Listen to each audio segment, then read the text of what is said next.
Boa noite, minha gente. Uma boa semana para nós. Hoje eu gostaria de estender um pouquinho a reflexão que fiz sobre o Evangelho do dia. Ele é muito sugestivo. Uma passagem em que Jesus fala da necessidade de nós vivermos o desapego para viver o discipulado. Ele fala de maneira muito direta, sobre isso. Vou até pegar o texto aqui, que é um trecho de Lucas, extraído do Evangelho de Lucas, em que ele fala: Se alguém vem a mim, mas não se desapega de seu pai, sua mãe, sua mulher e seus filhos, seus irmãos e suas irmãs, e até da própria vida, não pode ser meu discípulo. Quem não carrega a sua cruz e não caminha atrás de mim, não pode ser meu discípulo.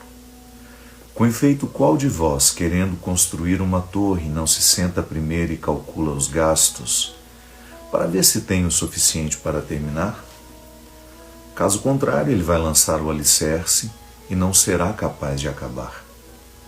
E todos os que virem isso, começarão a caçoar, dizendo: Este homem começou a construir uma torre e não foi capaz de terminar. Ou ainda, qual é o rei que, ao sair para guerrear com outro, não se senta primeiro e examina bem se com 10.000 homens poderá enfrentar o outro que marcha contra ele com 20.000? Se ele vê que não pode, enquanto o outro rei está longe, envia mensageiros para negociar as condições de paz. Do mesmo modo, portanto, qualquer um de vós, se não renunciar a tudo que tem, não pode ser meu discípulo.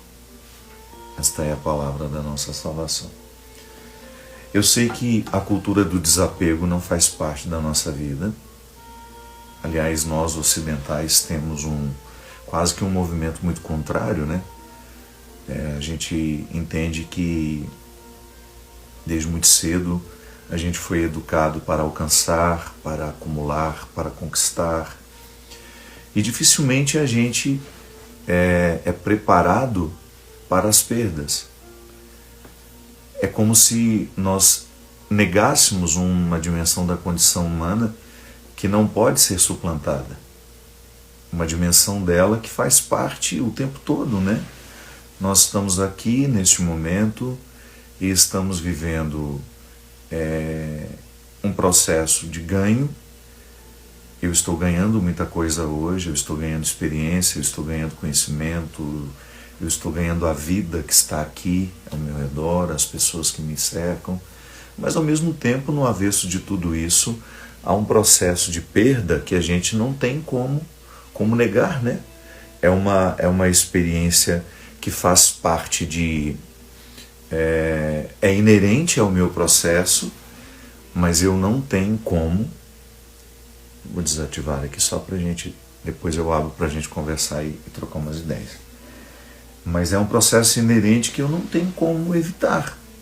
Hoje eu estou deixando de ser também quem eu fui. Estou assumindo uma nova roupagem do meu eu. À medida que o tempo passa, eu faço a experiência de perder vitalidade. Claro, durante um período da nossa vida, a gente nem percebe muito essas perdas, A gente vai notar isso à medida que o tempo passar, e nós vamos sentindo as debilidades que o tempo vai trazendo. Claro que a gente acumula outras coisas também, mas necessariamente a gente vai viver um processo de decadência, é uma palavra muito forte, mas a gente vai decair nas nossas destrezas, a gente vai deixar de ter a mesma visão, a gente vai perdendo o equilíbrio.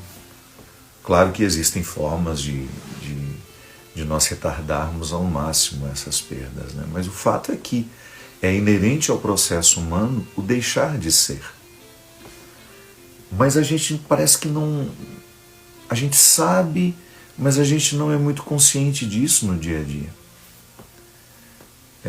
O pedido de Jesus no Evangelho de hoje, que a gente precisa se desapegar, ele é muito interessante porque o Evangelho, do início ao fim, você sempre vai ter uma postura de Jesus motivando a busca daquilo que em nós não passa, daquilo que em nós pode ser perene, aquilo que em nós continua. O desapegar-se dentro do cristianismo é essencial. O viver desapegado é uma proposta existencial dificílima de ser assumida. Porque a gente está acostumado ao apego. Quando uma pessoa chega à nossa vida e a gente gosta imediatamente dela, é muito natural que a gente se apegue a ela. Quando você traz um filho ao mundo, você se apega ao filho que você trouxe. Eu não sei se a vida humana é possível fora da experiência do apego. Não sei se alguém, por mais evoluído espiritualmente que esteja, seja capaz de compreender a morte de uma pessoa amada, por exemplo, como algo natural. Não, a gente aprende isso a duras penas. É muito doloroso perder. Por quê? Porque quando a gente ama, o primeiro movimento do nosso amor é de um apego quase que desordenado. Ontem, na oportunidade de celebrar uma missa lá em Viçosa, comemorando os 50 anos da instituição Unifenas, eu falava sobre isso, porque a gente pregou esse evangelho. Eu falava que como é difícil no processo de ser pai e mãe, como é difícil identificar o rosto do amor que a gente precisa oferecer aos filhos, o formato do amor que nós precisamos dar ao filho que a gente trouxe ao mundo. Porque se a gente não cuida, se a gente não tem sabedoria na lida com esse amor, a gente vai amar com excesso de proteção que é absolutamente saudável nas primeiras fases. Quando você traz uma criança ao mundo, o seu amor por ela precisa se manifestar de forma muito radical. Você cerca aquele ser humano com todos os cuidados possíveis e imagináveis, por quê? Você sabe que ali existe uma indigência radical, absoluta. As primeiras fases da nossa vida, elas são marcadas pela total indigência. Eu não sou capaz de sair do meu berço e buscar o alimento da minha fome, o cobertor do meu frio, a água da minha sede. Não. Alguém tem que fazer isso por mim. E eu sou cercado por pessoas que me socorrem nessa indigência e me amam de forma muito protetora. Agora, à medida que o tempo vai passando, que a gente vai crescendo e a gente vai assumindo alguma autonomia, é natural que aqueles que nos amem nos incentivem a sair da comodidade de receber tudo, não é? Imagina se um dia aqueles que nos educaram e nos amaram nessas primeiras fases da vida não nos motivassem a sair de nós. Nós talvez hoje estaríamos emocionalmente doentes, inábeis, né? Incapazes,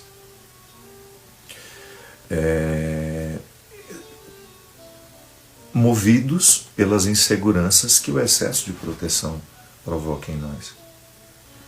O excesso de proteção é muito natural nas relações amorosas. A gente tem uma tendência a superproteger as pessoas que nós amamos. E por incrível que pareça, eu sei que às vezes a gente reveste isso de romantismo, né? Temos uma visão muito positiva da superproteção, mas dependendo da fase da vida, ela pode ser contrária ao próprio ato de amar. Porque vai chegar momento no processo da criação de alguém, de um filho, de uma filha, que você vai precisar quase que desproteger para expô-la ao processo do crescimento. E é doído, porque exige desapego. Eu preciso me desapegar daquela forma que eu compreendi a minha paternidade e a minha maternidade. Eu preciso amar, claro, é minha responsabilidade, porque da obrigatoriedade biológica nasce uma responsabilidade. E depois os outros amores que não têm responsabilidade biológica, mas são resultados da voluntariedade nossa, né? Do exercício da vontade. Eu escolho amar, eu quero amar. Mas ali existe uma necessidade de me desapegar das formas antigas. Eu sei que muitos de nós fomos terrivelmente machucados por pessoas que nos amavam muito e nos amavam tanto, tanto, tanto que nos desprotegeram no momento errado. Ou deixaram de nos proteger, de nos desproteger na hora certa.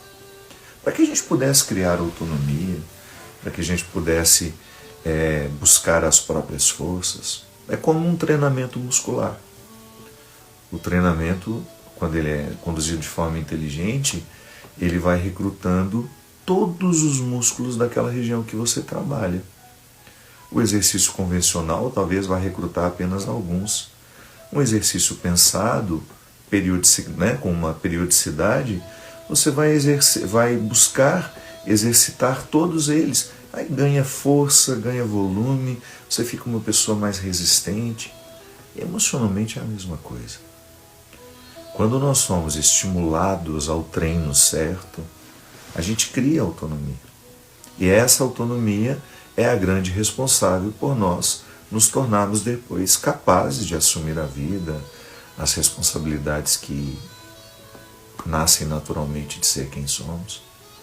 Mas se aquela pessoa que é responsável pelo amor não se desapega na medida certa, né? Porque o desapego ele tem exigências diferentes. Eu, por exemplo, eu fui muito apegado à minha mãe, ao meu pai, aos meus irmãos. Mas quando eu entrei para o seminário, eu precisei viver um pouco isso do que Jesus me disse. Num primeiro momento, um rompimento físico. Eu não habitava a mesma casa que meus irmãos e meus pais. Isso foi terrível, vocês não fazem ideia de como isso é na cabeça de um menino de 16 anos, que foi quando eu entrei. Era extremamente doloroso deixar de morar no quarto com os meus irmãos, que eu tinha, como minha referência, meu mundo, e passar a ficar num dormitório com 60 rapazes da minha idade. Por mais que a gente tentasse transformar aquilo numa família, era difícil para mim. Eu estava acostumado com aquele núcleo familiar e de repente eu não estava mais ali.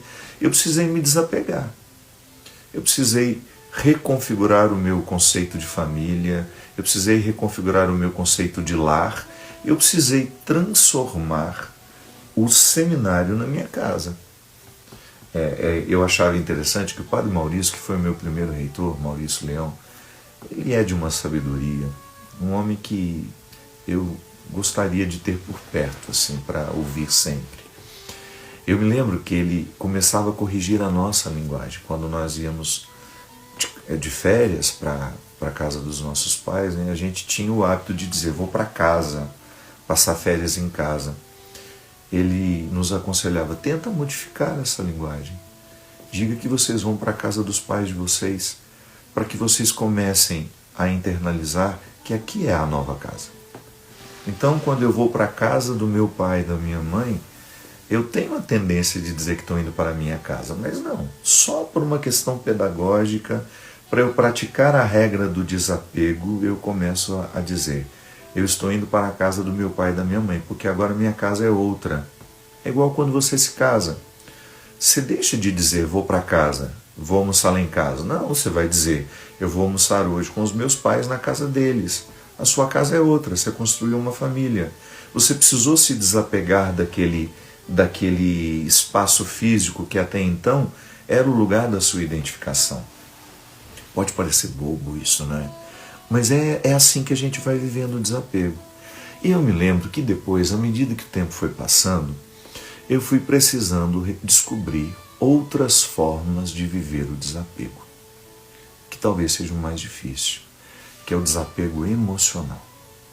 Quando nós moramos dentro da mesma casa, quando você respira os mesmos problemas o tempo todo, você acaba vivendo uma confusão conceitual, que é de achar que o problema do outro também é seu. A gente foi educado para pensar assim. E eu concordo que o problema do outro, de alguma forma, seja meu também. Mas tem que haver uma diferenciação. Porque isso é pretensioso. Às vezes eu não dou conta nem dos meus problemas, como é que eu vou dar conta do problema do outro junto com os meus? E eu também corro o risco de, quando eu faço o problema do outro ser inteiramente meu, ele abre mão daquele problema e ele acaba julgando ele em cima de mim. Então eu preciso me desapegar, que é uma forma inteligente de ver e de pensar. Ele tem problema, mas ele é o primeiro responsável pelo problema que tem. Não é justo que eu, no exercício da minha autonomia, tendo também problemas e precisando cuidar deles, eu tenha que entender de forma tão equivocada que o problema dele é inteiramente o meu. Não. Eu participo do problema dele, mas o problema dele é dele, da mesma forma como o meu problema não é dele. E de vez em quando, a proximidade, o vínculo de amor que existe entre nós, de respeito, vai fazer com que eu carregue um pouco mais a cruz dele do que ele, nos momentos da fraqueza, nos momentos da debilidade. Isso é exercício de amor, mas não pode ser o tempo todo, né? E começar a entender isso foi muito difícil para mim, porque é interessante, minha gente, a gente não percebe, mas nós temos muita pretensão dentro de nós. Às vezes nós temos aquela pretensão de que nós somos capazes de tudo. Não é bem assim. E quem vai nos desmentindo é a vida. Quando você vai vendo que você é capaz de muita coisa, eu sou capaz de muita coisa, mas eu também não sou capaz de muita coisa. E não é nenhum problema assumir isso. A debilidade está em mim, a debilidade está em você. Então eu me desapego da pretensão de que eu dou conta de tudo, inclusive de resolver o problema dos outros. Não, não dou. E como foi difícil. E eu me lembro que, na minha experiência pessoal, minha gente, foi extremamente doloroso. Foi. Reconhecer isso. Outro dia, eu abri uma caixa, que foi uma coisa que minha mãe guardou durante muito tempo. E foi tão doloroso abrir aquela caixa. Porque naquela caixa estão, inclusive ela está aqui, eu olho para ela e não tenho muita coragem de mexer. Naquela caixa estão as muitas cartas que eu escrevi ao longo da minha vida, para minha mãe, para os meus irmãos, para as minhas irmãs. Eu não sei porque todo esse material ficou com ela. Acho que porque moravam todos na mesma casa, né? E aí as cartas deviam estar lá e alguém resolveu guardar e ela me deixou isso. Eu sei que quando eu fui ler um pouco dessas cartas, eu entendi uma coisa que eu ouvi do padre Wilson, que agora é bispo, lá em Santa Catarina, Dom Wilson Yankee. Acho que é Yankee. Ele foi um homem muito importante na minha vida, porque ele me fez, talvez ele nem saiba disso, talvez eu nunca tenha tido oportunidade de dizer isso a ele. Ele é psicólogo, formado numa linha da psicologia, muito voltada à vida religiosa, à vida sacerdotal. Eu era seminarista lá em Brusque, fazia filosofia, e ele me fez entender isso.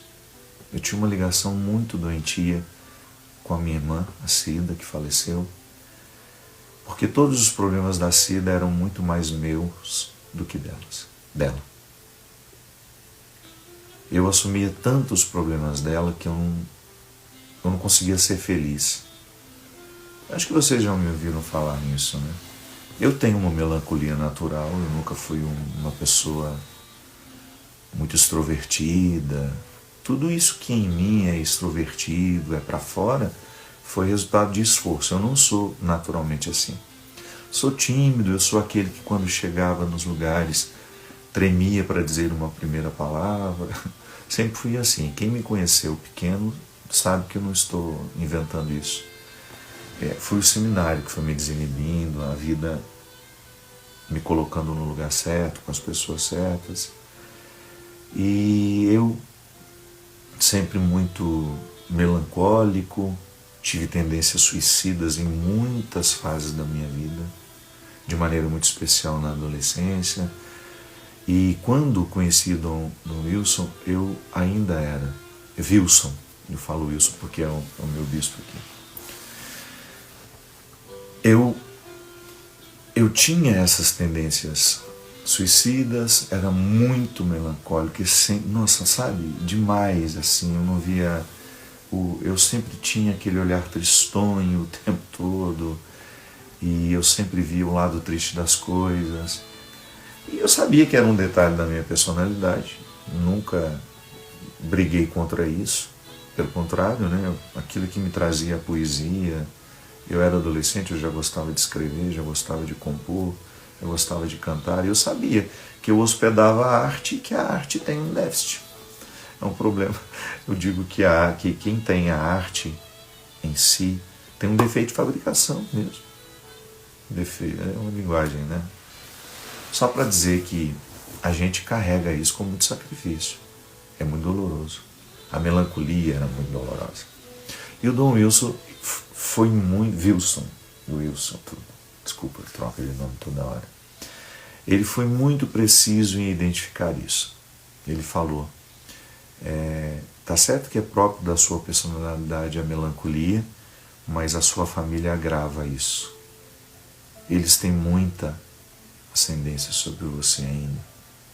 E amar não é isso. Amar é você saber fazer a diferenciação, o que é meu, o que é do outro. E volto a dizer, em alguns momentos da nossa vida, a gente leva mais a cruz do outro do que ele.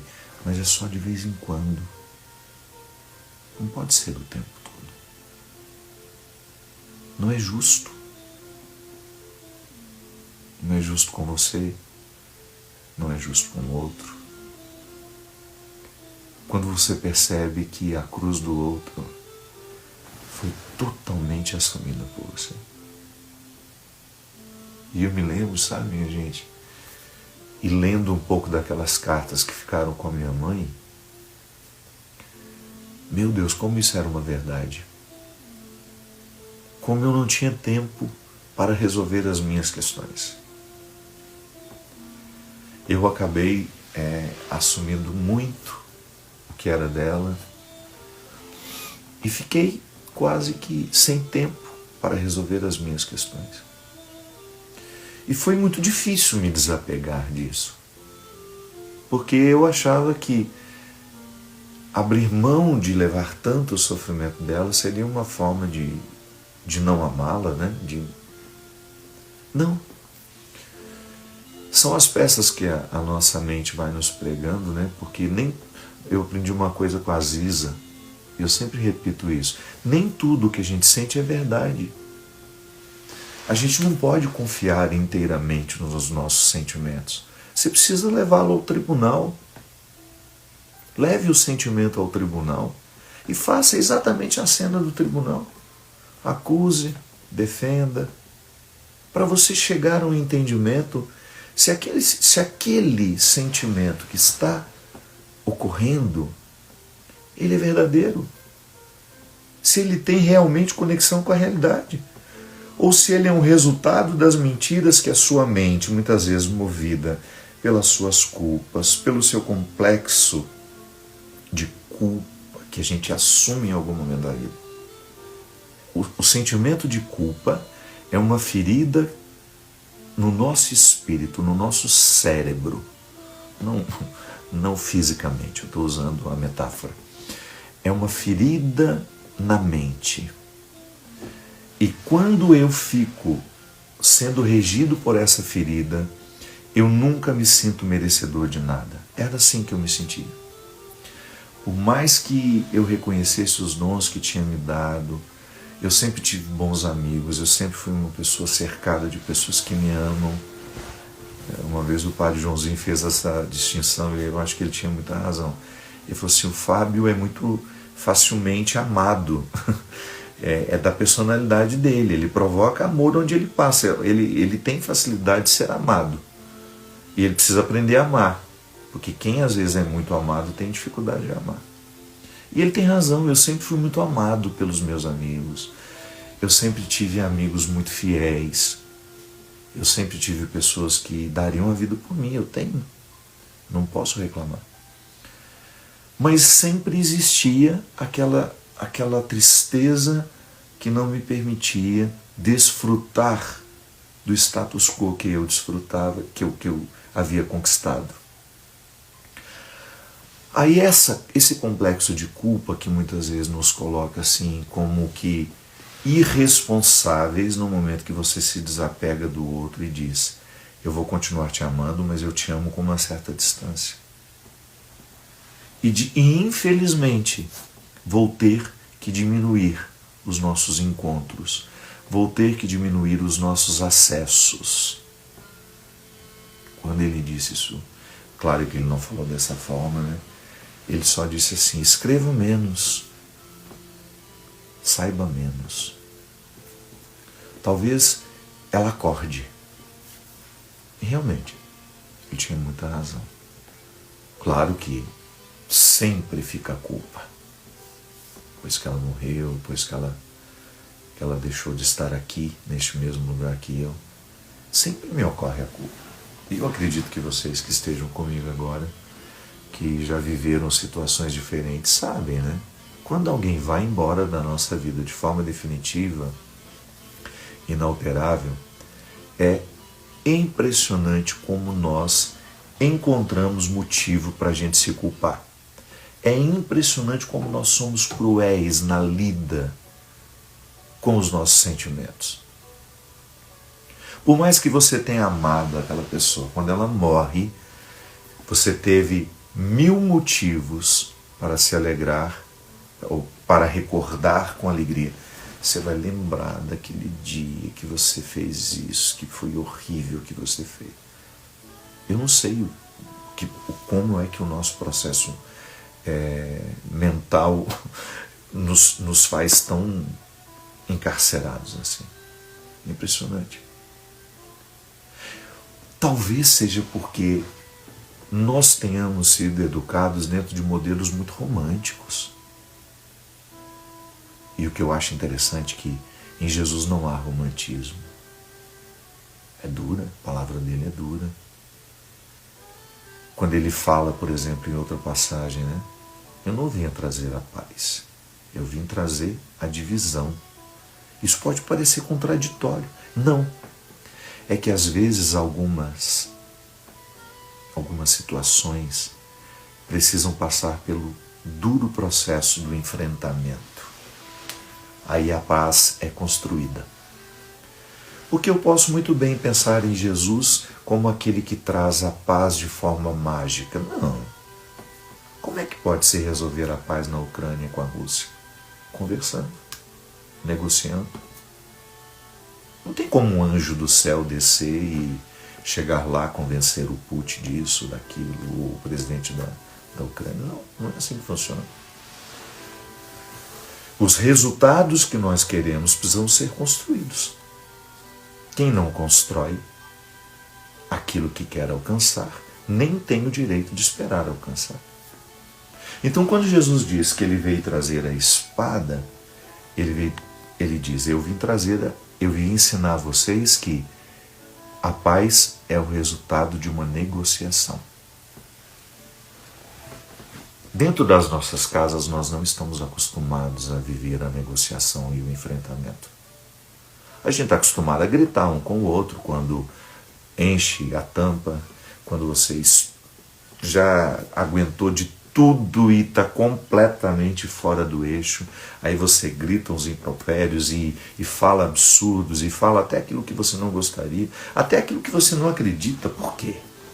Porque a gente não tem o hábito de fazer o enfrentamento, que é o desapego. É aquela experiência que você vai fazer de dividir as funções. Por isso que eu digo, em Jesus não há romantismo. O que ele quer de nós são posturas inteligentes, posturas refletidas, que nos façam entender o nosso processo humano. Gente, nós não somos anjos. Muito embora alguns pregadores gostem desse discurso angelical transformar o evangelho numa coisa que a gente escuta até acha bonito, mas fala, não, mas isso não tem nada a ver comigo. Quantas vezes eu escutei pregações assim?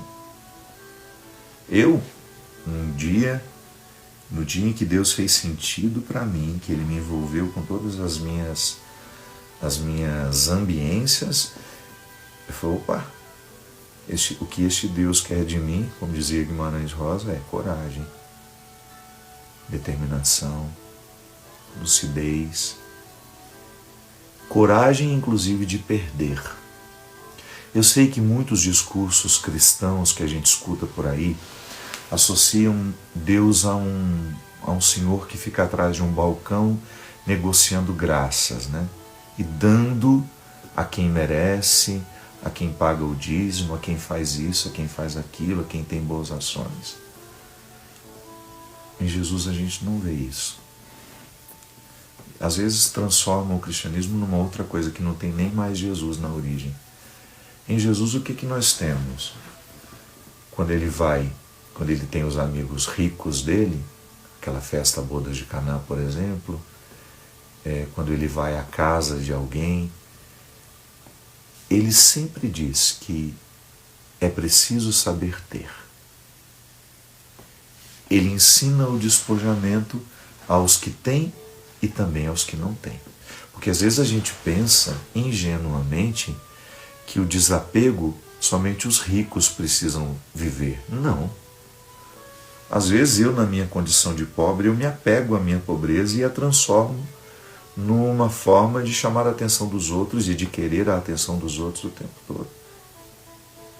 Eu lido com isso em mim o tempo todo, as minhas indigências, não só materiais, né? Eu já fui muito pobre materialmente, eu sei o que é, inclusive, quase que não ter o que comer em casa. Uma fase muito difícil da nossa vida, a gente comia arroz e taioba. E estava tudo certo. Sofrido? Sofrido. Eu sei o que é não ter.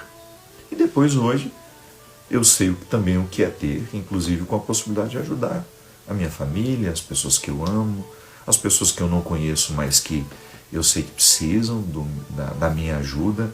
Então, há muitas formas de fazer a coisa, a viver essa experiência, de conhecer aquilo que é em mim uma realidade a ser transformada. Eu preciso me desapegar do que eu tenho para que o que eu tenho não me tenha, como eu dizia no texto de hoje, né?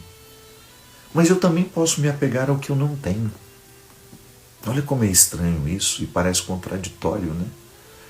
Às vezes eu não tenho, invejo o que o outro tem e vivo a minha vida inteira orbitando em torno desta inveja que eu sinto. Aí o que eu preciso me desapegar? Do que eu não tenho, que é do outro.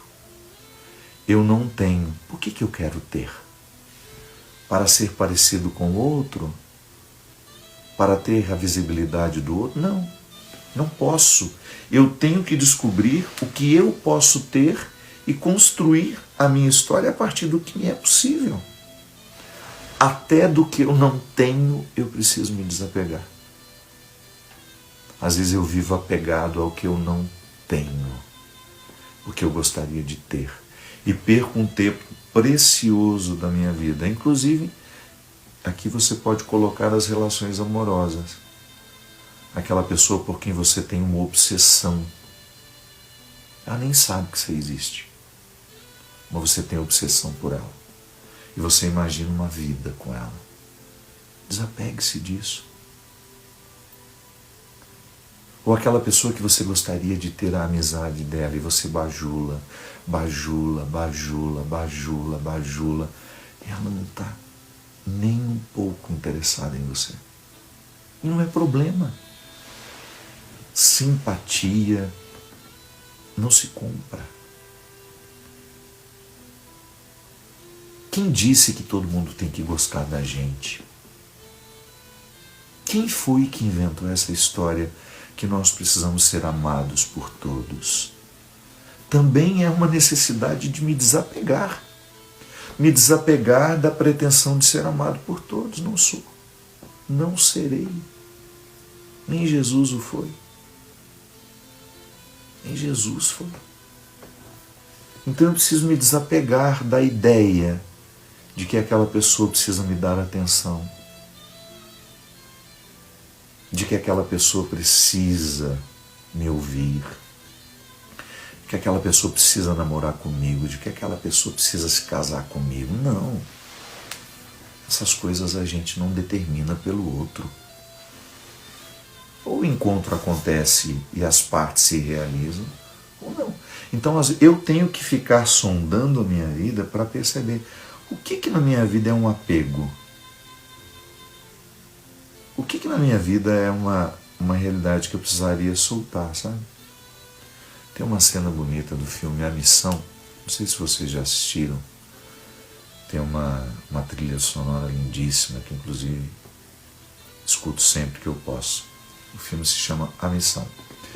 E tem, na história, um homem que comete um crime e depois ele entra para a companhia de Jesus. Ele vai ser um missionário. Só que com uma forma de se punir, ele faz materialmente um fardo. Ele constrói assim, cheio de coisas que ele pendurava nos ombros e caminhava com aquilo. Essa mentalidade, né, de punir no corpo o que espiritualmente nós queremos libertar. Algumas pessoas veem sentido nisso. Eu tenho um pouco de dificuldade com isso. Acho que Deus não espera isso de nós, não pede isso de nós. Ele pede a disciplina do corpo para educar o espírito, ponto. Se é uma coisa que me vicia de outra forma e me causa até uma certa vaidade por fazer, não faz sentido. Mas aquele homem carrega aquele fardo terrível sobre ele e vai vivendo com aquilo. Até o momento em que ele está numa situação de limite, escalando uma cachoeira para poder chegar a um lugar que eles precisavam ir. E aquilo foi pesando, pesando, pesando. E ele foi naquela dificuldade, naquele sofrimento físico, passando a vida dele a limpo dentro do coração dele. Aí de repente ele olha para o companheiro que está do lado. Tem muito tempo que eu não vejo, que eu vi isso, né? Mas vagamente é isso. Me parece que ele olha para alguém que está fazendo o mesmo trajeto que ele e aquele olhar diz para ele: solta isso, não é mais seu. E aí ele dá aquele grito, começa a chorar e ele abre os braços e o fardo cai. Nós precisamos fazer isso de vez em quando. O que nós estamos levando sobre nós? Obsessões, falsas impressões, ódios. A gente precisa se desapegar dos ódios que a gente sente, meu Deus do céu. Minha gente, há muito tempo eu assumi uma postura que algumas pessoas dizem que é... Não. Um dia, eu descobri que, para mim, a experiência do cristianismo me proibiria de proclamar ódio onde quer que eu fosse. Ainda que eu tivesse motivo para isso.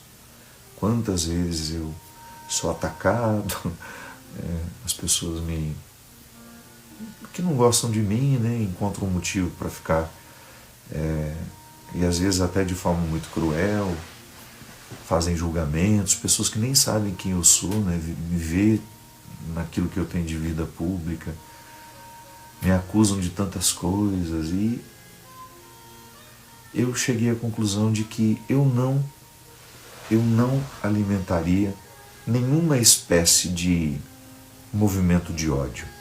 Porque eu tenho milhões de seguidores que gostam de mim.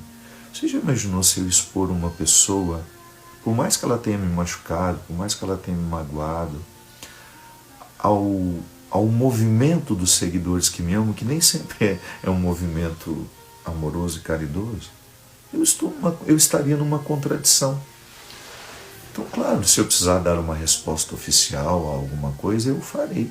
Mas ficar respondendo para provocar ódio, alguém que fala uma coisa ruim de mim, não. Na maioria das situações, eu nem vejo, porque não é uma coisa que me importa. Para que eu vou alimentar dentro de mim um sentimento que vai contaminar os que são bons. Imagina que eu sou uma fábrica de sentimentos. Sou mesmo. Eu escuto uma música, eu me emociono, os sentimentos que vêm à tona são bons. Ontem, por exemplo, vocês não fazem ideia como a gente foi feliz. A gente foi fazer o show em Alfenas, né? Inclusive, eu até publiquei antes, eu não sabia que não podia, porque era um show fechado para a comemoração lá da Unifenas. Se Deus quiser, um dia eu volto para ser um show aberto para todos. E eu sabia que meu amigo Fábio Júnior, e a gente ficou amigo mesmo, estaria lá também. Aí nisso, o que eu fiz? Eu dei um jeito de que as pessoas que eu amo, que são muito próximas a mim, pudessem ir para lá, passar o fim de semana em Alfenas, e a gente se encontrar para o meu show, para a missa, e depois para o show do Fábio Júnior. Meu Deus do céu, que felicidade a gente viveu ali. Foi tão bom, sabe? Eu não bebo nada, né? Não bebo uma gota de álcool. Mas eu não preciso do álcool para eu ficar feliz e para eu ficar espontâneo. A música faz isso comigo. Ela me leva para um lugar muito agradável em mim. E há pessoas que me levam a um lugar muito agradável dentro de mim. A Alice, a Tânia, o Toninho, todo mundo que estava ali, o Everson com a família dele. A minha banda, que são agora uma preciosidade na minha vida que vocês não imaginam. Não imaginam. A banda que eu tinha até então, que nós ficamos 10 anos na estrada, são pessoas maravilhosas e que cumpriram um papel na minha história.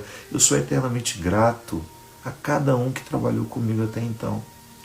Mas de repente, num momento em que eu estava fragilizado, que eu estava me sentindo sozinho, que eu não tinha uma mão para segurar, porque me reacendeu o desejo de fazer o trabalho com a música de novo, mas aí eu estava sozinho.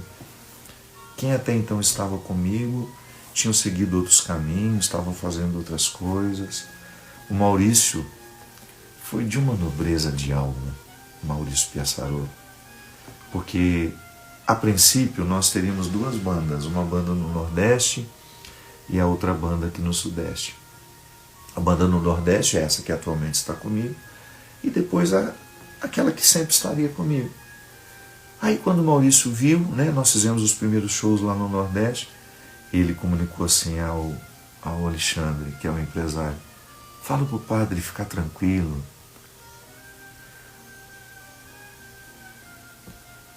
para ele fazer os shows que vão ter no Sul com a banda do Nordeste. O Maurício nunca disse assim: ai, perdi o meu lugar. Não. Ali eu descobri o tanto que aquele menino é grandioso. Quando ele disse pro Alexandre que não tinha problema para ele. Ele se desapegou. A gente tem que se desapegar, porque senão a gente não ama. Eu me desapego da função que eu tinha porque eu te amo. E você está seguindo de outra forma agora, com outras pessoas. Não é que se despreza o que existiu antes, não. A gente abre o coração para receber os que estão aqui agora. E é assim que a gente avança. Eu estava dizendo, né? A gente tem dificuldade de se desapegar de tudo. A gente se prende ciosamente às pessoas, às situações. Isso vai virando um fardo sobre nós. Que a gente tem dificuldade de virar a página, a gente tem dificuldade de se dar uma nova oportunidade. É difícil, minha gente. Não estou dizendo que é fácil para mim, não, é difícil. Viver o desapego. Entender, eu não preciso ser amado por todos. Nem todo mundo vai querer a minha companhia. Nem todo mundo vai querer a minha amizade. Nem todo mundo vai escolher andar ao meu lado. nem todo mundo vai gostar da minha música, nem todo mundo vai querer ler os meus livros, nem todo mundo vai querer participar das minhas celebrações, nem todo mundo vai querer estar comigo neste momento, participando daquilo que eu promovo. Está tudo certo. Eu preciso me desapegar dessa pretensão e das muitas pretensões que são próprias da vida. Eu preciso aprender a perder. E olha que eu já perdi muito na vida. Se eu não aprender, pelo amor de Deus. O dia que eu perdi a minha irmã, Heloísa, que morreu num acidente trágico, eu pensei, meu Deus do céu, eu acho que eu nunca mais vou sentir uma dor tão pungente quanto essa. E é que agora eu falo com você, que também experimentou isso em algum momento da sua vida. Quando morreu alguém na sua vida que você pensou, eu não vou suportar. Ou eu não tive absolutamente nada, nem parecido com essa dor. E aí você perdeu. E aos poucos você foi superando. Aos poucos você foi entrando num novo entendimento. Aos poucos você foi compreendendo que faz parte. E que há dentro de nós algumas regiões que só as perdas nos fazem conhecer. Aos poucos você vai entendendo que se você se desapega e você deixa o outro partir. Eu tenho uma música, ela é muito pouco cantada. Eu gravei no CD Filho do Céu e gravei também agora no último que eu fiz com a canção nova, que é Deus Cuida de Mim. Eu acho que o CD chama assim. Procure e escute depois. Chama-se Perdas Necessárias. Ela foi inspirada num livro com o mesmo nome, de uma autora chamada Judith Vioster, que eu li, eu nem era padre. Perdas necessárias. Aqueles processos naturais. Você precisa se desprender da sua juventude. Tem gente que não está deixando a juventude passar. Tá certo? Vamos nos cuidar com aquilo que dá. Vamos fazer o que pode fazer para se manter mais jovem, mais saudável. Atividade física, alimentação. A gente sabe que tudo isso, a epigenética está aí para nos dizer. A epigenética que se esmera por entender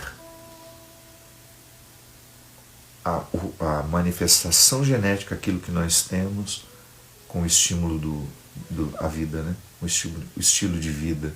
Como é que o meu estilo de vida interfere na minha genética? A epigenética estuda a interferência do estilo de vida na genética.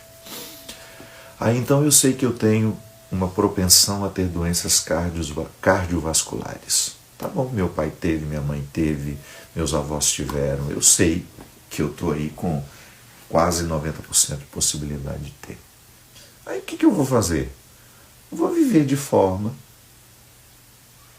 adequada para que eu não estimule nascer a bomba que está dentro de mim.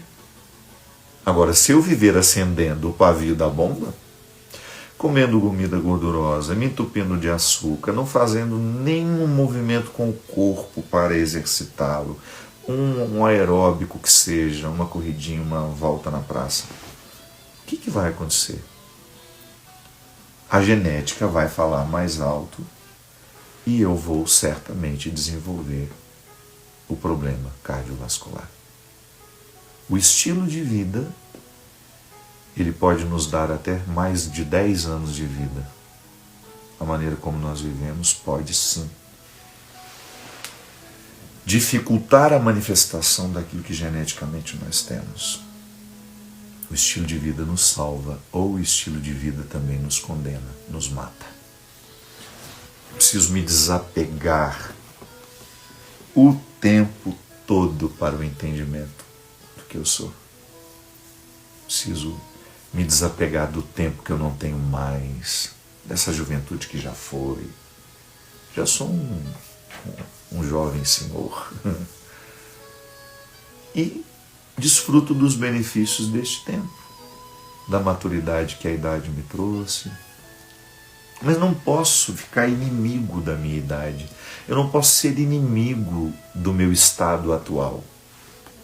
O meu estado atual, ele me proporciona isso, ele me dificulta aquilo, e está tudo certo. Eu sobrevivo. Eu perco o tempo todo. Eu estou perdendo desde que eu entrei na vida. E vivi perdas que eu olhei e falei assim, eu não vou suportar. E a gente suporta. Ontem, lá em Alfenas, a Cristiane foi ao camarim e falou comigo que há 9 anos, todo santo dia, ela canta o refrão daquela música que eu fiz para a Adriana.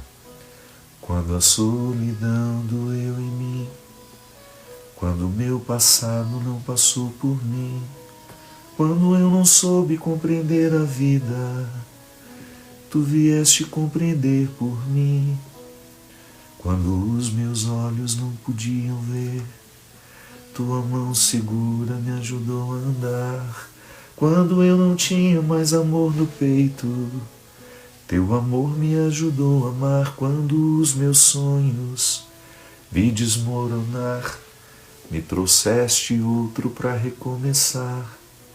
Quando me esqueci que era alguém na vida, teu amor veio me relembrar que Deus me ama, que eu não estou só, que Deus cuida de mim quando fala pela tua voz e me diz coragem. Pronto, aí a Cristiane falou para mim, padre, perdi minha filha num acidente e há 9 anos, todo santo dia, eu canto essa música. Porque este refrão me faz lembrar que Deus me ama e que a coragem vai me ajudar a atravessar o momento. Valeu ter feito a música, valeu a Adriana ter sofrido a dor emocional que ela sofreu, que eu fiquei tão unido à dor da Adriana naquela época, que eu fiz a música para ela. Não fiz a música para as minhas dores, não. Estava lá na Bahia, esqueci o nome da cidade. Um mal-estar, eu me lembro que estava com uma diarreia danada, passando mal o dia inteiro de intoxicação alimentar. E aí, no quarto daquele hotel, naquela solidão, naquela época a gente não conseguia alterar nada da vida que estava programada, né? Era muito cruel aquilo. Os organizadores não tinha contrato, não tinha nada. Então você podia estar morrendo em cima do palco que você tinha que ir. Essa a minha situação naquele dia. Precisava voltar para casa, precisava ir para um hospital e estava lá no quarto do hotel esperando a hora do show. E aí eu me lembro que aí eu fiz a música do início ao fim. Não a partir da minha perda, da minha dor. Fiz a partir da dor da Adriana. A dor da Adriana foi o ponto de partida e de chegada para a construção da letra, da melodia Humano Amor de Deus. Então, o tempo todo eu estou perdendo e as pessoas que eu amo perdem comigo, estão perdendo também. Às vezes a gente se socorre, às vezes a gente se ajuda. Eu preciso perder, preciso aprender a perder. Para que quando eu precisar perder, eu possa encurtar um pouquinho o tempo da recuperação. Quando eu estou apegado demais, a minha mãe para mim sempre foi uma lição nesse aspecto, sabe? Porque minha mãe foi uma mulher que amou muito, mas ela não prendeu ninguém, nunca. Minha mãe nunca prendeu filho. A gente está tocando até uma música de Natal.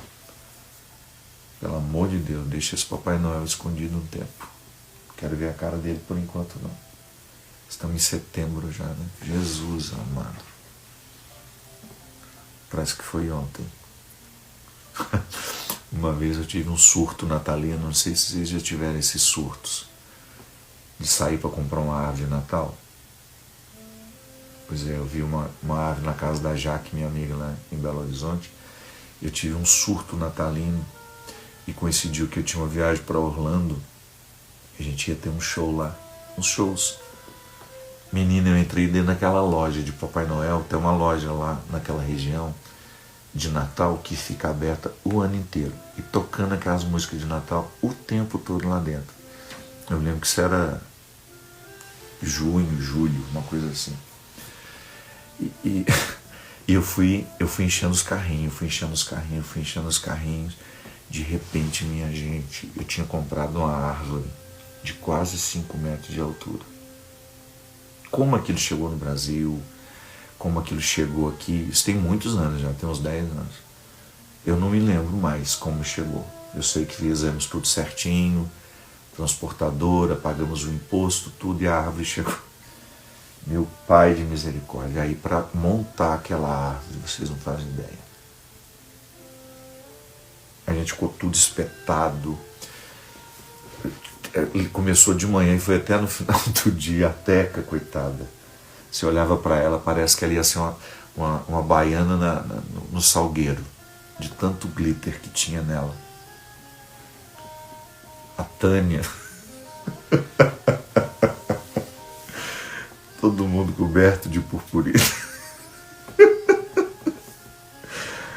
Aí eu me lembro que a casa, por onde você ia, aquele inferno daquele brilho grudado em tudo, até no zóio da Santa, eu me lembro que um dia eu encontrei um brilho daquele. Veja, nem a Nossa Senhora, coitada, escapou do excesso do brilho. E aí eu me lembro que aí foi aquela penúria, aquele tempo todo. A árvore lindíssima, parecia uma árvore de shopping.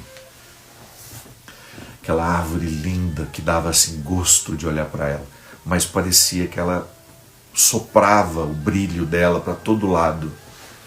Aí pronto, passou o Natal, quando chegou a hora de desmontar aquilo. Vocês não fazem ideia. Outro sofrimento. E aí, nunca mais montei. Então, deixa o Papai Noel quieto aí. Me desapeguei da árvore. Me desapeguei da ideia de que deveria ter uma árvore de Natal. Uma coisa também, para a gente já terminar, uma coisa muito necessária na nossa vida é a gente ter mais critério para aquilo que a gente deseja. Eu sei que a vida humana é impossível fora da pulsão do desejo, né? A gente não vai contrariar o que as ciências que nos entendem dizem sobre nós. Mas também na proposta de Jesus há uma coisinha que parece tocar a questão do desejo. Desejar é extremamente perigoso. Porque o desejo nos mobiliza, né? Ele nos mobiliza para aquilo que é bom, mas nos mobiliza também para aquilo que é ruim. Quando eu desejo, todas as minhas pulsões estão ali. Quando eu desejo alguém, quando eu desejo algo, quando eu desejo um posto, quando eu desejo um cargo, e o poder tem muito isso, né? Como é perigoso a gente ficar submisso àquilo que a gente deseja. Deseje, não tem problema, é isso que nos mantém vivos. Mas seja dono do seu desejo e não servo dele. Porque às vezes você pode passar por cima dos outros, você pode se prejudicar porque o seu desejo está na inversão, está absolutamente fora de ordem. Você que deveria comandar o desejo, você ter um ponto aí, sei lá, como é que chama isso em nós, né? Consciência, alma, espírito, superego, tem tantos nomes. Eu acho tão interessante os múltiplos saberes, né? Como todos eles querem entender a mesma coisa. Como é que na nossa vida nós podemos identificar a gerência do desejo? Quem é que pode ordenar esse desejo? Eu, que sou cristão, que acredito em Deus, eu digo que quem gerencia os meus desejos é o próprio Deus que está em mim. Quanto mais eu estiver limpo daquilo que é maldade, coisa ruim, mais acesso eu tenho ao conhecimento da verdade. Aí o meu desejo fica em consonância com a verdade. Eu passo a desejar aquilo que de fato me diz respeito. Inclusive com uma sabedoria prévia. Não é prever o futuro, mas é de de ter mais ou menos uma intuição do que de fato aquele desejo vai provocar. É justo o que eu desejo? É justo gastar a energia com esse desejo? Ou eu preciso me desapegar? Como eu dizia, desapegar-se de obsessões que temos, de pessoas, né? Que a gente se vicia em pessoa igual a gente se vicia na cocaína. Um perigo. Um dia, conversando com a Beatriz Barbosa, ela me falava isso. Pessoas são tão viciantes quanto cocaína, maconha, LSD, essas balas que as pessoas usam para entorpecerem a alma. Tudo em nós precisa ser monitorado, senão a gente fica desgovernado. E o Evangelho de hoje é claro. Se eu não me desapego, eu não posso viver o discipulado. Tá certo, mas você fala, mas eu não sou cristão, não quero ser parecido com Jesus. Mas você precisa ser fiel a si. Eu quero ser discípulo de Jesus. Eu quero ser bem parecido com Ele. Estou longe, mas quero. Eu admiro Jesus. Eu quero ter os mesmos sentimentos que Ele. Eu quero ser um homem sem preconceito como Ele foi. Eu quero ser um homem amoroso como Ele foi. Eu quero ser um homem pacífico como Ele foi, trazendo a espada para o enfrentamento, olhar nos olhos daqueles que precisam assumir os seus lugares na minha vida e na delas. Eu quero ser capaz de criar a divisão necessária para aquilo que me diz respeito, aquilo que diz respeito ao outro.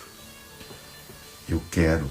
Então, a mim interessa, sim, fazer aquele processo que um dia eu precisei fazer, de sair da minha casa, me desapegar da geografia da minha infância, assumir o mundo como um lugar meu. Cada fase da minha vida eu morei num lugar. Então eu aprendi a me desapegar. Claro, eu amo este lugar onde eu estou, o Vale do Paraíba. Não troco isso aqui por nada. Esse meu canto do mundo me faz muito feliz. Mas eu sei que é temporário. Tudo é temporário. Se por acaso eu precisar ir, partir, deixar, eu preciso estar preparado para isso.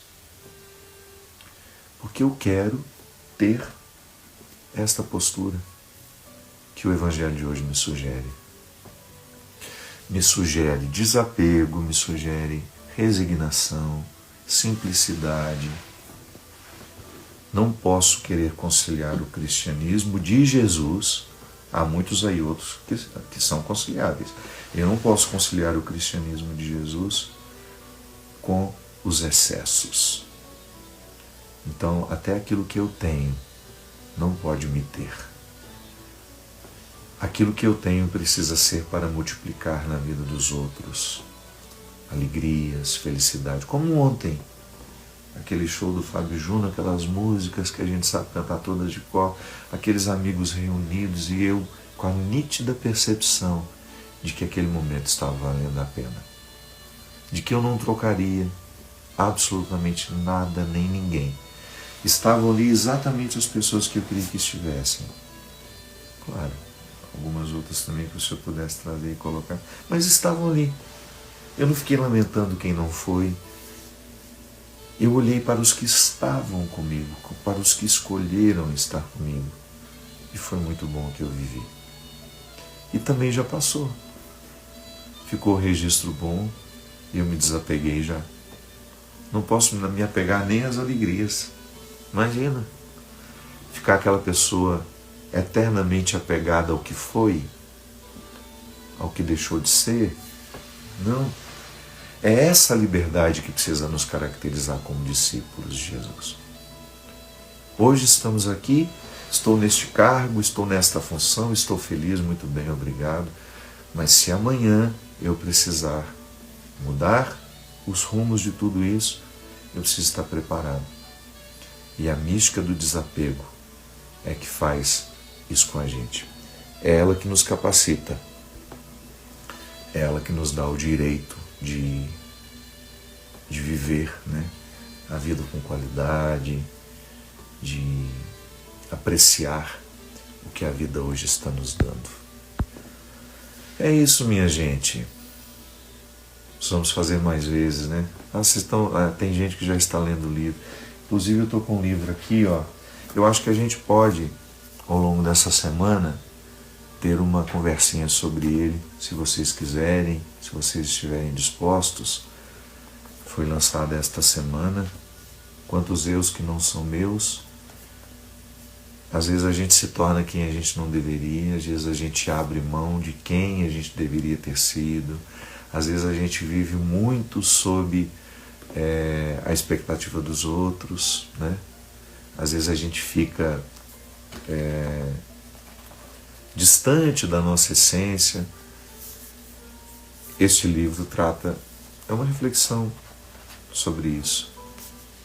Passa um pouco pela neurociência, né? Porque é importante saber o que os cientistas dizem sobre a nossa capacidade de saber quem somos.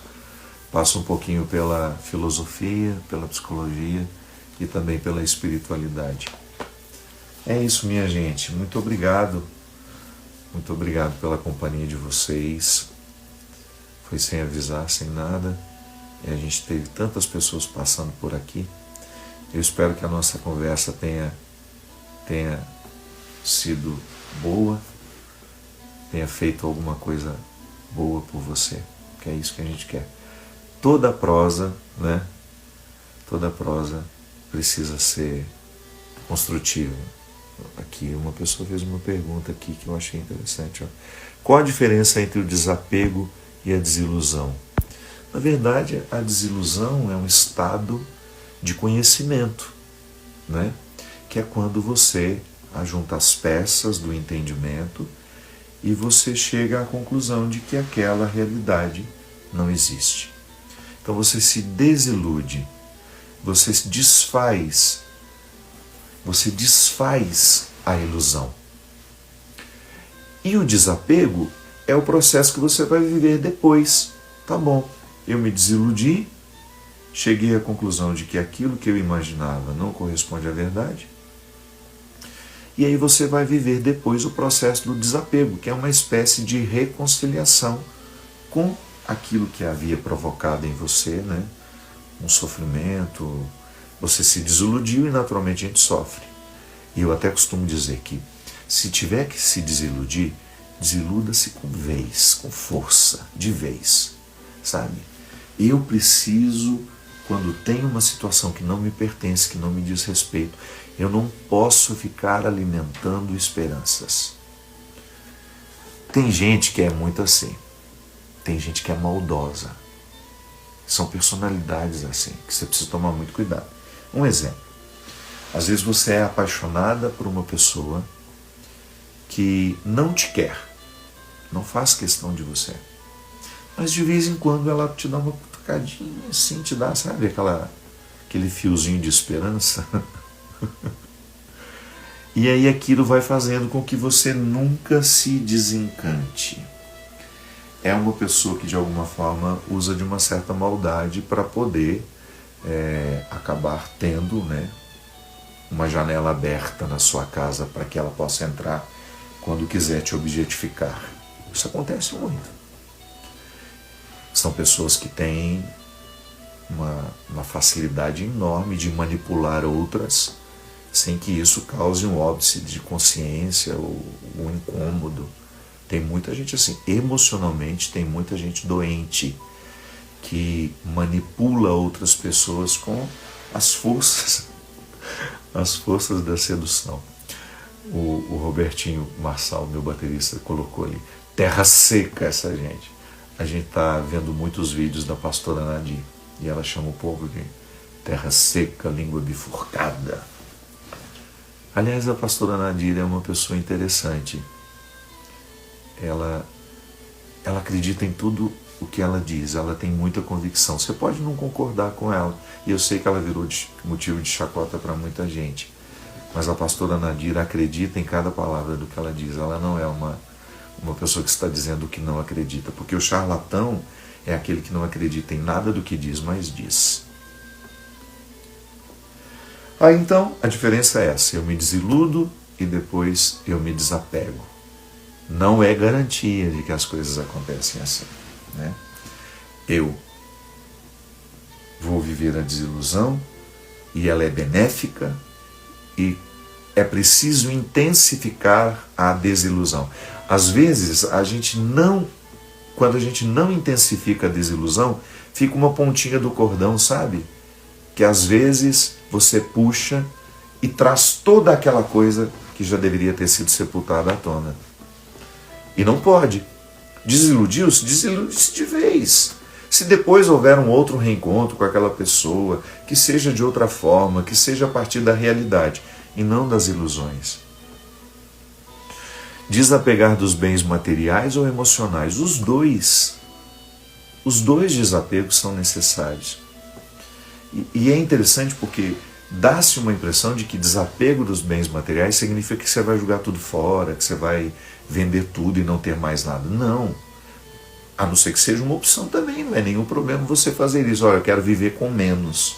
Tem coisa demais que me dá problema e quero dividir um pouco já em vida com aqueles que precisam. Este vai ser meu lema de vida, eu quero fazer isso.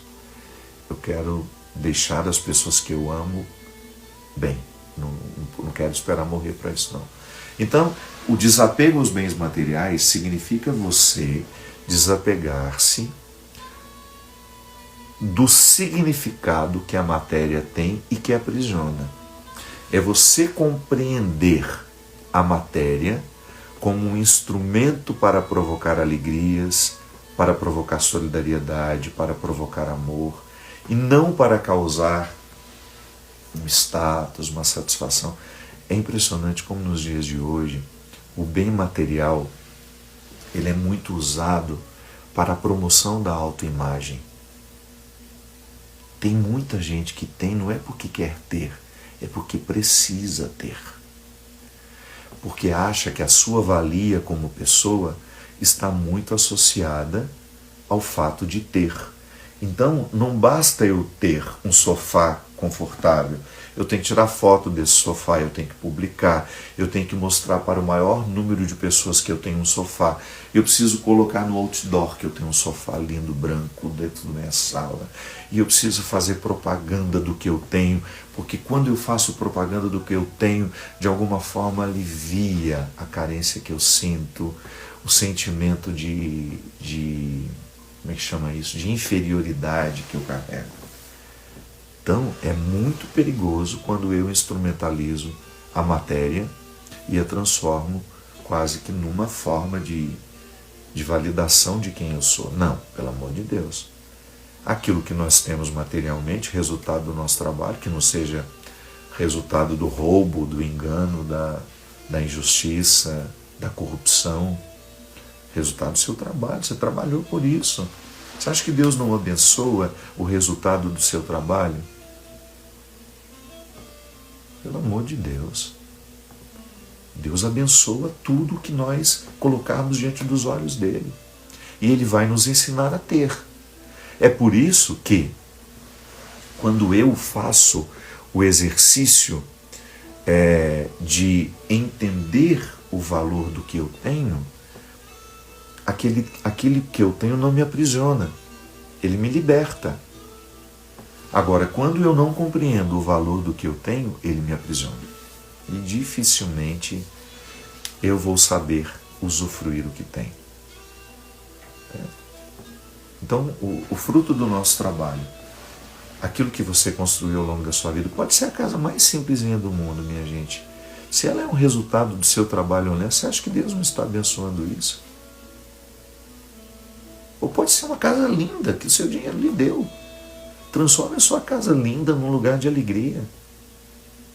Mostre menos para os outros. Usufrua mais com as pessoas que você ama. Eu estou assim, sabe, cada vez mais convencido de que essa cultura da imagem, né, que nós estamos o tempo todo muito públicos, é um caminho sem volta. É bom também, olha só, nós estamos aqui quase meia-noite, batendo um papinho. Se não fosse a internet, a gente não teria isso. Eu teria que estar lá no programa de Direção Espiritual. Inclusive, acho que eu vou propor a canção nossa, a gente não pode fazer um por mês. Toda semana não dou conta mais não. A gente conversava toda quarta-feira, lembra? Foram quase 15 anos. Então a internet nos proporcionou isso, mas ela também proporcionou muita futilidade. E ela proporciona e estimula isso. E a gente cai igual um pato. A gente cai igual um patinho naquilo que a gente acha que é importante mostrar, é importante o outro saber. Não, a gente tá com um problema grave de retirar o significado das coisas. A caridade, por exemplo.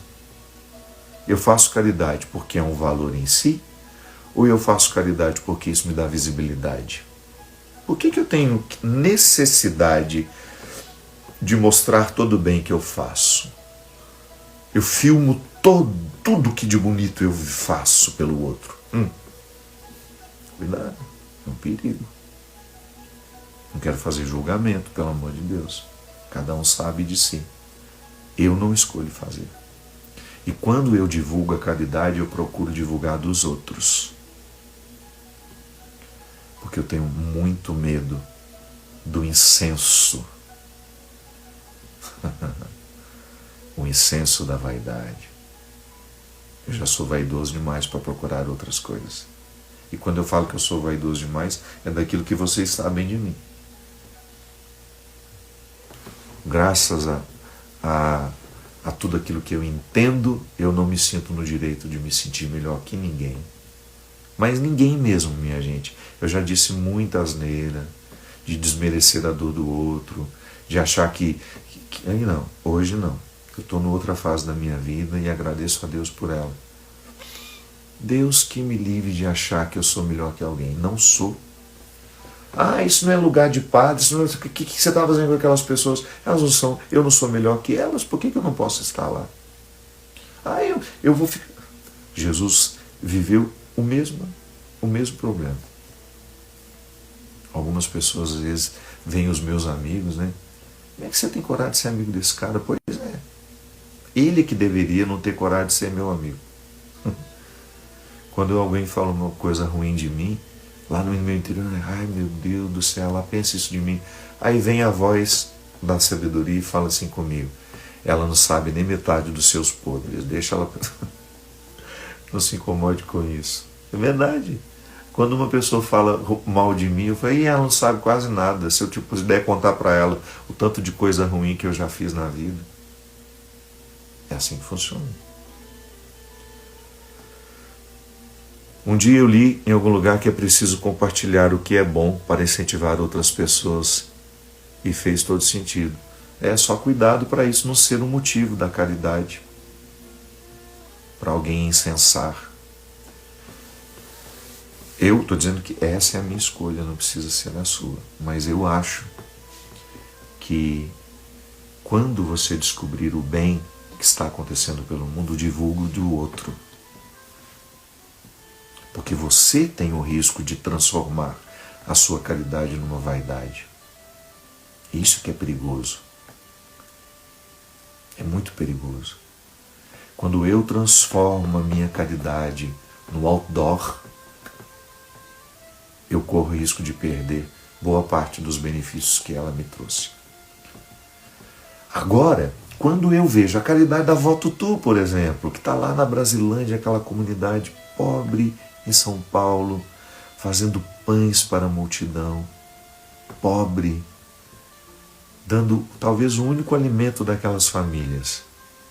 Aí eu ponho a Vó Tutu em todos os outdoors que eu puder, eu daria a ela toda a visibilidade do mundo.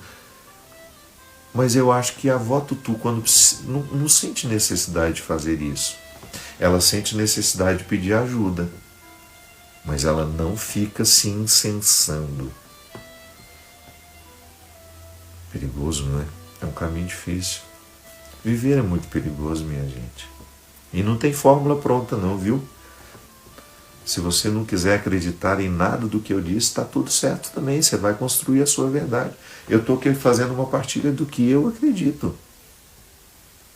Eu estou fazendo com vocês a partilha de uma situação que fez sentido para mim. Agora você Vive de outra forma, tem outro entendimento. Se talvez para você não faz mal fazer propaganda da sua caridade, eu continuo achando que eu prefiro divulgar a caridade do outro. Prefiro colocar a obra de Maria aqui. Olha que trabalho lindo que eles fazem na África, que trabalho lindo de evangelização. Olha o trabalho lindo que a Canção Nova faz. Mas e você, padre? Eu estou fazendo o que preciso fazer naquilo que me diz respeito. Não faço questão de colocar na vitrine, porque para mim não faz sentido. Se faz sentido para você, tá tudo certo. É assim que a gente faz, minha gente. A verdade é uma construção, né? A verdade é um caminho que tem muitas estradas. Sabe aquele caminho que tem muitas estradas? É assim. Como é que é? Bom seria conviver contigo e poder te ouvir e aprender. Oh, minha filha, mas eu também sou cheio de defeito. Mas não acho que seja um problema a gente ter defeito, nem todo mundo tem. Eu tenho um compromisso com... Quem foi que falou isso comigo? É bom chamar pelos nomes, né? É que vocês falam bastante, graças a Deus. Aí não dá para ver direitinho. Eu digo o seguinte: eu tenho um compromisso de ser uma pessoa cada vez mais leve para os que estão comigo. Eu quero. Isso para mim é um compromisso. E é claro que nem sempre eu consigo. Por que eu digo isso para vocês, minha gente? Porque eu já fui muito pesado. Eu sei. Eu sei o quanto eu já pesei na vida das pessoas que estavam comigo. Por quê? Eu não estava curado. Já estou curado hoje? Não, mas menos doente que antes. Emocionalmente mais saudável. Quando a gente vai ficando muito pesado para o outro, a gente é 10 vezes pior para a gente. Não é pior? Você concorda comigo? Quando você é pesado para o outro, você não é muito mais pesado para você? Eu acho. Eu sou um fardo para o outro. Pode ter certeza que eu sou 10 vezes mais fardo para mim. Por quê? Porque sou eu que convivo comigo. Ou você acha que o meu fardo pesa só para o outro? Não. O meu fardo pesa muito mais para mim do que para o outro. Imagina se eu faço um estrago no outro, o estrago que eu faço todo mês. Sabe por quê? Peso emocional é energia. Peso emocional é descarga de hormônios dentro de você. O tempo todo. É o adoecimento do corpo provocado pelo estado mental. Então você já imaginou como que eu fico intoxicado com os meus fardos? O costume e a prática auxiliam no desapego, Marcelo? Marcelo está me perguntando. Marcelo, meu querido, tudo em nós é hábito. Tudo precisa ser habitual. Você sabe, é por isso que vem o termo hábito, a batina do padre, a roupa das freiras, para lembrar que precisa ser habitual aquela entrega. Então tinha um simbólico exterior para indicar um simbólico interior, que também não é garantia. O hábito não faz um monge, né? Dito popular. Mas tudo em nós, Marcelo, quando você opta por viver um processo de crescimento, você vai ter que fazer a disciplina do dia a dia. Você vai ter que fazer a disciplina do dia a dia. Então, se eu quero viver o desapego, eu vou ter que ter uma rotina que inclua práticas de desapego. Se é um desapego material, então, por exemplo, eu vou hoje abrir o meu guarda-roupa que está repleto de coisas que eu não uso há muitos anos. Mas por que você não doa? É a pergunta mais prática. E quem dera as perguntas práticas pudessem ser respondidas de forma prática. Não são. Nem tudo é tão prático. Nem tudo é prático. Nem tudo é zero. Como é que eles falam? Esqueci a expressão. Muitas coisas. Então, eu preciso fazer a minha experiência de desapego. Então, tá bom, eu vou olhar e vou me desmentir quando eu falar assim, mas e se eu tiver essa ocasião para vestir isso? Não vou ter, se não tive há mais de 2, 3 anos, não vou ter outra ocasião. E a roupa que sobra no meu armário está faltando no armário de alguém. Então é assim, com pequenas coisas. E olha, gente, o desapego não é uma realidade só para viver os que têm muito. Não. A gente pode se desapegar a meia dúzia. Ou melhor, a gente pode se apegar ciosamente, doentemente, a meia dúzia. Da mesma forma como eu também posso me apegar a milhões. Rede social, por exemplo. A gente precisa se desapegar de curtidas. Desapegue-se. Postou algo que é importante para você? Não fique com a possibilidade de desvalidar o que foi importante para você porque só 4 pessoas curtiram. Padre Fábio, como fazer para não absorver a maldade do outro quando nos ofende? Olha, eu tenho uma técnica que tem funcionado comigo. Quando alguém me ofende, é claro que eu não tenho como evitar o primeiro impacto da ofensa. O primeiro impacto da ofensa é involuntário, não escolhi. Agora, o segundo, o terceiro, a voluntariedade vai diminuindo. A involuntariedade vai diminuindo, desculpe-me. O primeiro impacto, eu não posso escolher. Ela me ofendeu e imediatamente aquela ofensa provoca descarga emocional em mim. Aí depois, num exercício de vontade, eu falo, faz sentido eu me ofender? Faz. Eu não tenho nada do que essa pessoa disse. Aí de repente eu falo, não, mas um pouco ela tem razão. Ela viu, percebeu. Ela não tinha o direito de dizer, porque ela não me conhece, eu não pedi a opinião dela. As pessoas são deselegantes. Elas dizem, mesmo quando a opinião não foi pedida. Ela não faz parte do meu convívio, ela funciona quase como um hater na minha vida, porque ela não gosta de mim, mas ao mesmo tempo gosta. Para que eu vou prestar atenção nela? Tá bom, mas aquilo que ela diz faz sentido? Ela tem um pouco de razão? Tem, tá bom. Então por que eu vou me ofender tanto? Aí é aquela velha história, minha gente. Quando você descobre que você tem muitos defeitos e você se reconcilia com eles, o que acontece? Você começa a entender que nem tudo poderá te ofender. Porque muito daquilo que os outros dizem está intimamente ligado à sua verdade, só que você não gosta de ouvir. Mas por que se ofender com aquilo que você não gosta de ouvir?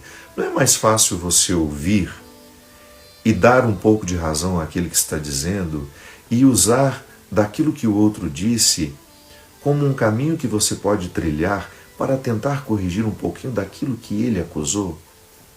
Então até o inimigo pode ter um papel positivo na sua vida. Até o inimigo pode contribuir para o seu crescimento. Inimigo nada, né? Porque inimizade é quando você aceita o vínculo. Eu nem conheço, não tenho vínculo nenhum, então nem minha inimiga ela é. Ela não é nada. Mas pode ser que uma opinião de alguém que não é nada na sua vida possa fazer sentido para você. Então, a ofensa, vamos recapitular. O primeiro resultado da ofensa é involuntário, eu não tenho como escolher. Acontece, me invade, eu sinto. Depois, o segundo movimento já pode ser mais voluntário. Eu posso escolher sentir. É aquele momento que você analisa, que você faz uma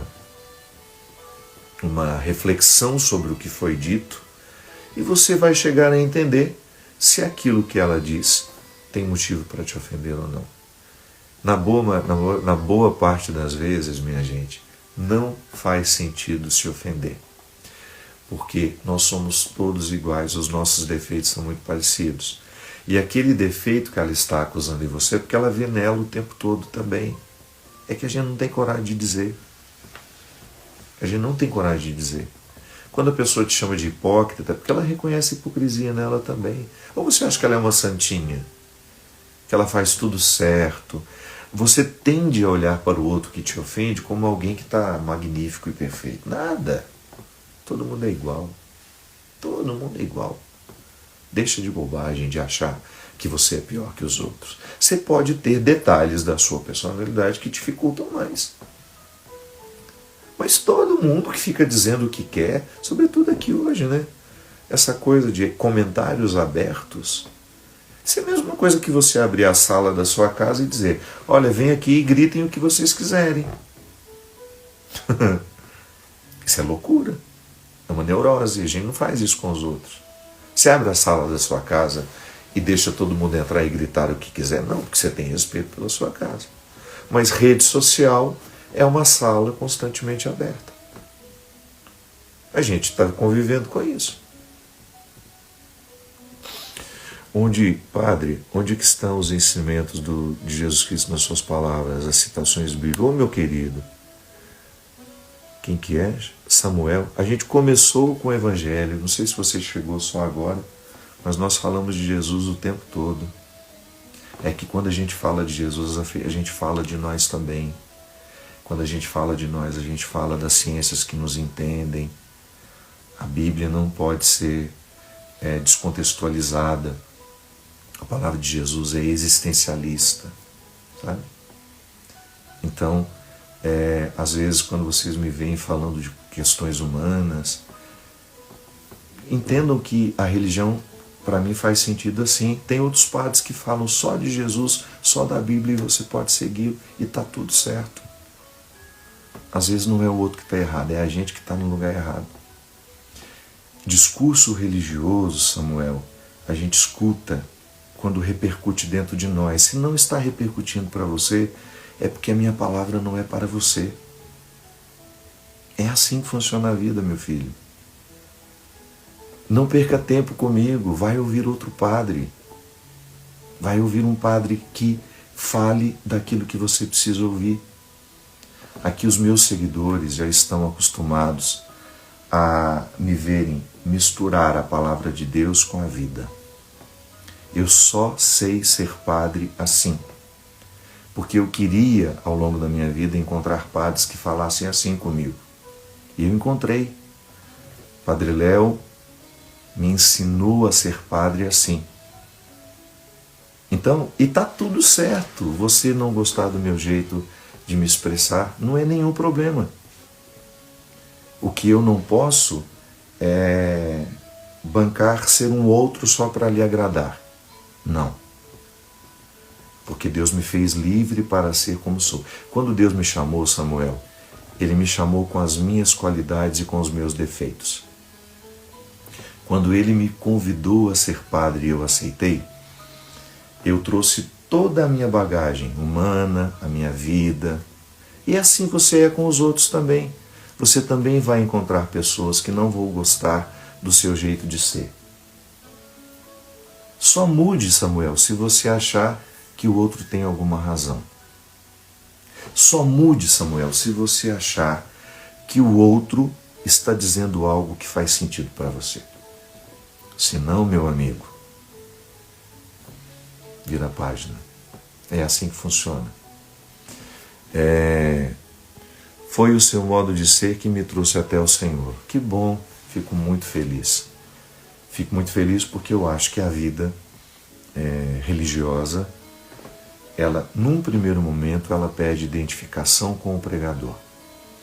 Mas se depois o pregador não lhe apresentar a Jesus, cuidado, não fique, porque ele pode estar querendo que você fique nele, grudado nele, para fazer o que ele vai lhe propor. Não, o pregador precisa ser temporário. Eu tenho atribuições que são definitivas. Eu presido a missa, eu ouço confissões, então tudo isso não vai mudar. E eu posso oferecer isso a você. Mas se você, quando vem e confia em mim, não fica diante de Deus, eu estou errando com você. Ou você está errando comigo. Você não pode parar em mim. A minha passagem pela sua vida precisa ser para lhe colocar diante de Deus. E não é um Deus que está fora de você, é um Deus que está dentro de você. É uma experiência que lhe coloca diante do sagrado que está em você. Então, o pregador, o líder religioso que prende as pessoas nele, ele está errando terrivelmente. Pode ser que não esteja querendo errar, mas erra quando prende as pessoas nele. É muito ruim isso. Padre, qual religião não cristã você acha que você acha interessante? Olha, hoje nós falamos muito de desapego. O desapego é uma prática comum a todas as religiões. E muito embora não seja considerada uma religião, é mais uma filosofia, o budismo ensina muito a prática do desapego. Tem muito a ver, na dimensão do desapego, tem muito a ver com o cristianismo. Então, o cristianismo, quando nos propõe o desapego, está nos propondo uma liberdade diante de tudo aquilo que nós podemos ter e ser. O budismo apregou isso. Aquelas práticas, né? As técnicas de relaxamento, a prática do yoga e tudo aquilo que faz parte desse conjunto, né, da filosofia oriental budista, é justamente para ajudar o ser humano a se desprender da matéria e alcançar a vida espiritual.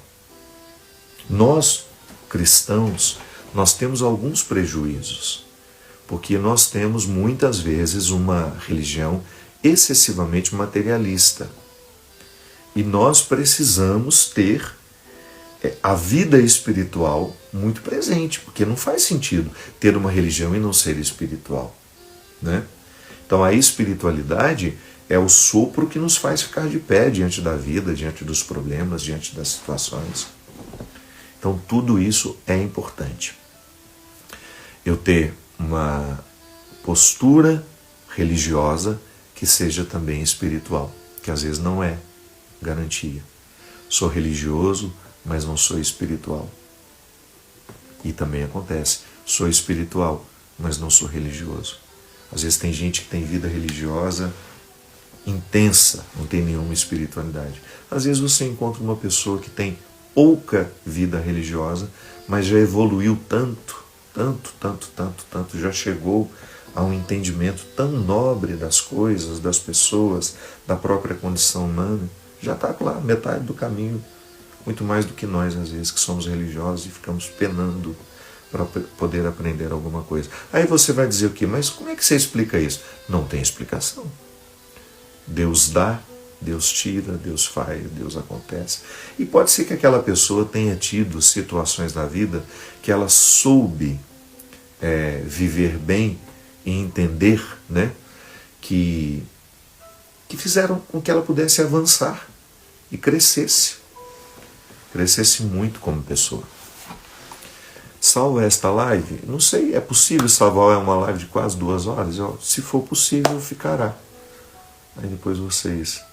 Mas eu acho que está errado isso, a gente precisa falar mais vezes, né? Custa nada.